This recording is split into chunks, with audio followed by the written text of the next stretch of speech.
بسم اللہ الرحمن الرحیم۔ سورہ نجم کی تفسیر ہم سن رہے تھے۔ سورہ نجم کی آیت نمبر 5 سے لے کر 12 تک کی 8 آیتوں میں رسول اللہ صلی اللہ علیہ وسلم نے حضرت جبریل امین علیہ الصلاۃ والتسلیم کو پہلی مرتبہ ان کی اصلی شکل میں دیکھا، اس کا ذکر ہے۔ اور پھر اس کے بعد آیت نمبر 13 سے 18 تک کی 6 آیتوں میں دوسری مرتبہ معراج کے سفر میں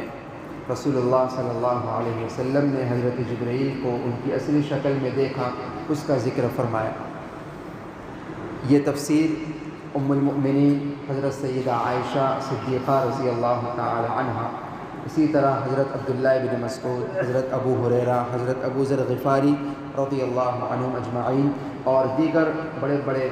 ائمہ کرام اور اسلاف سے ثابت ہے۔ ان کے قول کے مطابق یہ تفسیر ہم نے سنی کہ ان آیتوں میں جس دیدار کا ذکر فرمایا گیا ہے اس سے مراد حضرت جبریل امین کا دیدار ہے، اس سے مراد حضرت جبرائیل کو دیکھنا ہے۔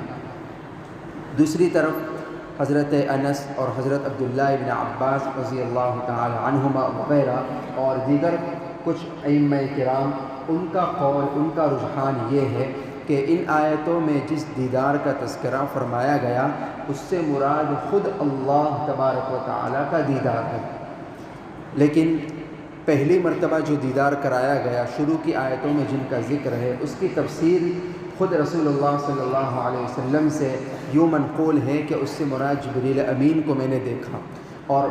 دوسری مرتبہ کا دیدار کا جن آیتوں میں تذکرہ ہے ان میں آخری آیت میں یہ جو آیت کریمہ ہے کہ لقد رأى من آیات ربہ الکبریٰ، محمد الرسول اللہ صلی اللہ علیہ وسلم نے اپنے رب کی بہت سی بڑی بڑی نشانیاں دیکھی، تو اس دوسری مرتبہ کے دیدار کے تذکرے میں شروع میں تو وَلَقَدْ رَآهُ نَزْلَةً أُخْرَىٰ، ان میں جبریل امین کا دیکھنا مراد ہو سکتا ہے، لیکن اس میں کہ جس میں یہ فرمایا کہ اپنے رب کی بڑی بڑی نشانیاں دیکھی تو اس میں خود اللہ تبارک و تعالیٰ کا دیدار کرنا اس کا بھی احتمال ہو سکتا ہے کہ اس سے مراد اللہ تبارک و تعالیٰ کا دیدار بھی اس میں شامل ہے۔ بہرحال اس کے علاوہ اللہ تبارک و تعالیٰ کو رسول اللہ صلی اللہ علیہ وسلم نے اپنے سر کی آنکھوں سے دیکھا ہے یا صرف دل کی آنکھوں سے دیکھا ہے، اس تعلق سے بھی اختلاف ہے۔ تو یہ جو آیت کریمہ سورہ نجم کی ہم نے شروع سے اب تک کی سنی، اس کا ترجمہ تفسیر سنی، تو اس میں ہم نے یہی تفسیر سنی کہ اس سے مراد حضرت جبریل امین علیہ السلام کا دیدار ہے، لیکن انہی آیتوں کے ترجمہ اور تفسیر میں ایک قول بعض صحابہ کرام کا، بعض ائمہ کا یہ بھی ملتا ہے کہ خود اللہ تبارک و تعالیٰ کو دیکھا۔ تو معراج کے موقع پر رسول اللہ صلی اللہ علیہ وسلم نے اللہ تبارک و تعالیٰ کا دیدار فرمایا نہیں فرمایا، اس تعلق سے گویا کہ صحابہ کرام میں بھی اور بعض کے اسلاف میں، ائمہ کرام میں 3 طرح کے قول پائے جاتے ہیں۔ ایک قول یہ ہے کہ بعض کا قول یہ ہے کہ نہیں دیکھا تھا بلکہ جبرائیل کو دیکھنا مراد ہے۔ دوسرا قول یہ ہے کہ اللہ تبارک و تعالیٰ ہی کو دیکھا۔ اور معارف القرآن میں امام قرطبی رحمۃ اللہ علیہ کے حوالے سے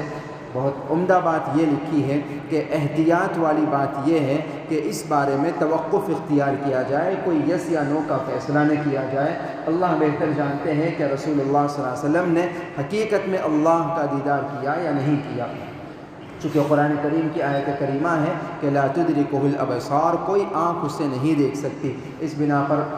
اہل سنت والجماعت کا متفقہ عقیدہ یہ ہے کہ دنیا میں تو نہیں لیکن مرنے کے بعد قیامت میں اور پھر وہاں سے جنت میں انشاءاللہ تعالی ہر ایمان والے کو اللہ کا دیدار